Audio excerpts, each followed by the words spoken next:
So the product I'm going to talk to you guys about today brings me back a childhood memory of listening to the hip hop group Onyx, more specifically the song Slam. Da da da da da da.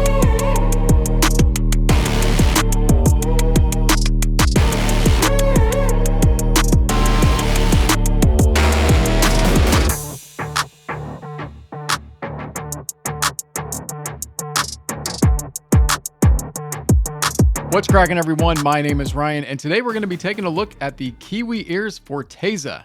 Now, this is a hybrid driver IEM from Kiwiears. It retails in at $59. And before we get into this, I want to send a big thank you to Linsoul, who did provide me with the Forteza in exchange for my thoughts and my impressions, all of which are my own.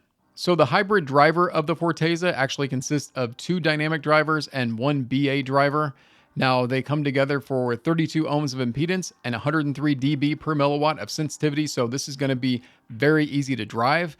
Now, the shell, as we take a look at the IEM, this is a resin shell. It's actually a transparent resin shell, and this comes in 3 different colors: black, blue, and purple.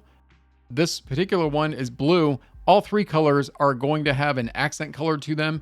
This being the blue actually has a green accent color, and I got to tell you guys, when I first opened these up and took a look at them, I saw the green and I thought, man, Bree's going to want these, my wife. Sure enough, when she took a look at them, she was like, oh, pretty. I was like, yeah, I know. You can have them when I'm done. So by the time I'm done with this video, these will no longer be mine. Valentine's Day gift. I don't know. Now, this IEM will come with a black carry case that we see, right over here. And it actually says Kiwiears on the carry case. The cable's pretty basic, but it is a serviceable cable. It doesn't bind up, kink up, anything like that. And it is very reminiscent to the same cable that we get on the Kiwiears Quartet. And actually, the Kiwiears Quartet's cable is just a little bit thicker on this one for those that are keeping track. You're also going to get 2 sets of silicone tips. They are black and white, and they are also transparent, pretty basic silicone tips, small, medium, and large. What I will tell you about the fit of this IEM is that it's a little bit on the chunky side. Now, I didn't say chunky, not like Campbell's soup or the movie Goonies, but chunky. So when you do, put this in your ear, just know it's going to take up quite a bit of this part of your ear. And the nozzles on this one do go in a little bit further, and I have noticed that on other Kiwiears as well. But I got to tell you, like, fit-wise, comfort-wise, seal-wise, all of it was great with this IEM. I had no problems with that at all, no fatigue. Now, everybody's ear is going to be different, but this chunk was fine in my ear. All right, so going into the sound profile of the Forteza, I can tell you that this has a ton of sub-bass energy and slam down below. It's got a mid-range that is a little bit on the laid-back side, and then the treble comes in kind of hot. So what that makes this? V-shaped. No, not touchdown, and no, not YMCA. V-shaped. Cut out my head, and it's V-shaped. Anyways, you get it. It's V-shaped. Let me say it again. Hey everyone, I'm just about to hit my 2,000 subscriber goal, and now my 2024 resolution is to hit 5,000 by the end of the year. So please join the channel, subscribe, like the videos. I would highly appreciate that. And I now have a Patreon if you'd like to join me there and support the channel as well. I would highly appreciate it. And back to the video. Now, to dial this in further, let's go ahead and start with the bass response. And I can tell you from a technical standpoint, as I said, it's got a lot of low-end sub-bass to it. It's got rumble down below. It's got excellent quantity and pretty good quality, I gotta say. But as you get into the mid and upper bass, it does roll off. So there is a, bass tuck, if you want to call it that. But I also think that's smart because it does pave the way for that mid-range to at least be heard and not muddied up, which, I do appreciate that about the sub bass of this. But make no mistake, it is extremely strong sub bass going on. And I do want to give you a couple of track examples to kind of highlight that. Now, the first one is Trials of the Past. You'll see the artist there. And the second one is Moonlight Sonata by Marson. Now, these are 2 very different tracks, but they do the very same thing when it comes to that sub bass, and that they just give a lot of that low-end thickness to the mix. Now, on the Marson track, he completely plays the guitar, and there is a bassist that's along with him as well. And that bassist just fills in all the gaps underneath. That's the best way I know how to describe that, with that sub bass coming through.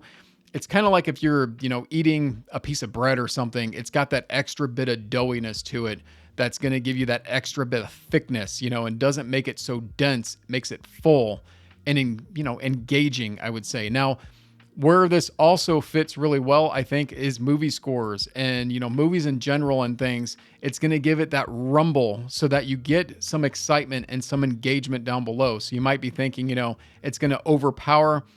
It does overpower, and we'll talk about the treble as we get up to that range, but it does it in kind of a smart way for a V-shaped tuning that it is. Now, if you're listening to hip hop tracks and things, it's going to be hit and miss, because if you have a lot of that mid bass going on, it's not going to slam quite as hard. It's not going to hit quite as hard. It's not going to punch you quite as hard.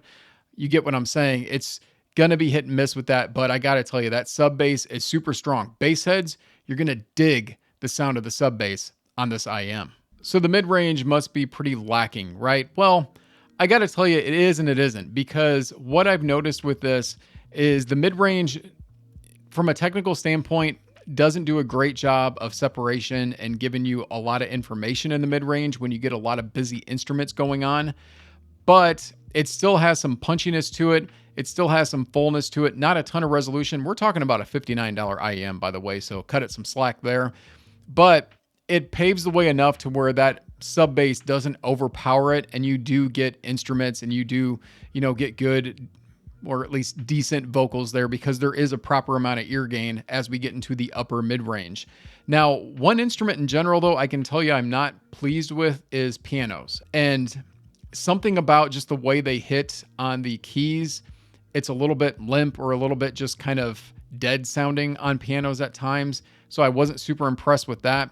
Drums, I think, are okay. Guitars, I think, are okay. There's not a ton of grip there to the guitars, at least in the mid-range. Into the upper, it's a little bit different of a story. But there is a track I kind of want to talk about to kind of highlight what I'm talking about, and that is Badger Cam by the Patchwork Jazz Orchestra. This track gets very busy, and this is a fun jazz track to listen to. To be honest, not quite as fun on this IM, because, as I said, that busyness, when things get really picking up with all the different instruments, it's a little too busy for this mid-range. But what I do notice, and we'll talk about this more into the treble response, is there's actually a decent amount of space onto this to give you some staging, and it does separate out instruments when they're further away from you. Instruments that are more in the mix are going to be a little bit more cloudy, I would say, when I'm listening to this. And then vocals, things like Adele, she has enough presence there on her tracks to be pleasing, I would say, and a lot of vocalists in general do. And I think that kind of segues me now to go ahead and finish that off and talk about treble. And the treble, from a technical standpoint, is also kind of hit and miss like the mid-range is. Where it's a miss is sibilance. My voice has sibilance. Sorry, guys. And a lot of singers and vocalists and things that have sibilance, it's going to be picked up really easy with this IM, unfortunately. It's pretty hot in the treble when it comes to that. Where I do think it actually can win out for that is when it comes to classical music and things, because you have so much of that sub bass down below that you can get that engagement, and strings really shine through. In fact, I enjoy strings with the way they sound with this treble. Also, the fact that it lends to a little bit of airiness and a little bit of brilliance up top gives it that, extra bit of expansiveness to the treble. At least for this price point, I was impressed by that. I do want to give you a track example again to kind of talk about this. And actually, this track is going to be You and Your Friend by Dire Straits.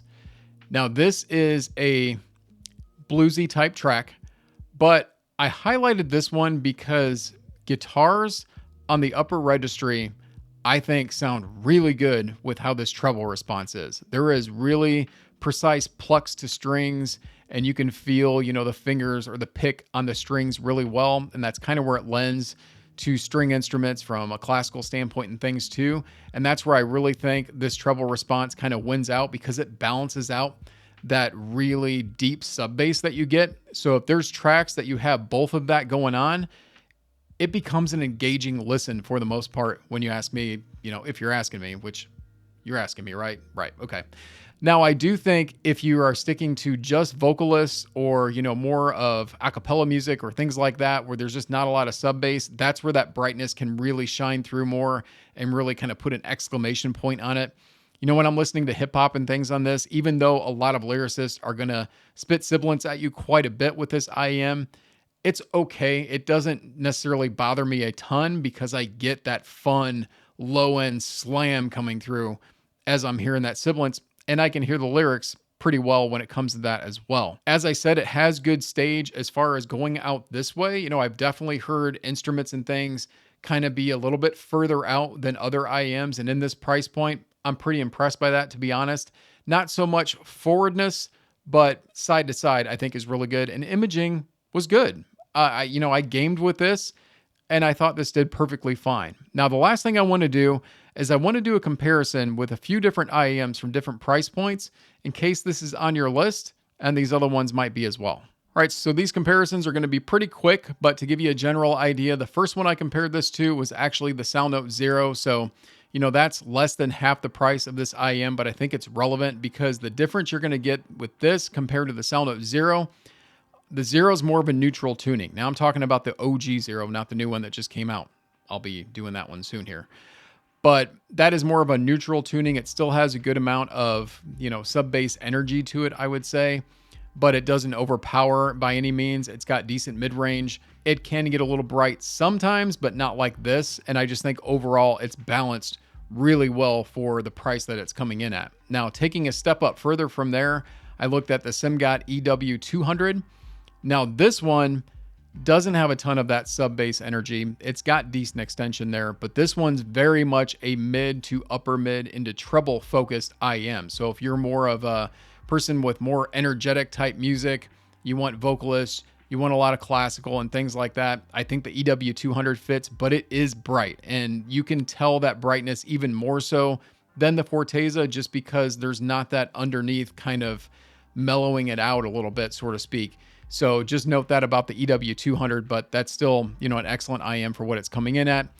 And then going a step above this to the Kiwiears Quartet, what you're going to get there for about 40 bucks more is first you get the switches, so you can kind of tune up that bass and treble a little bit. You're also going to get better resolution. I do think it can tend to be a little bit bright as well, just like this one, and that bass energy doesn't ever quite get as much as this, even with the bass switch on.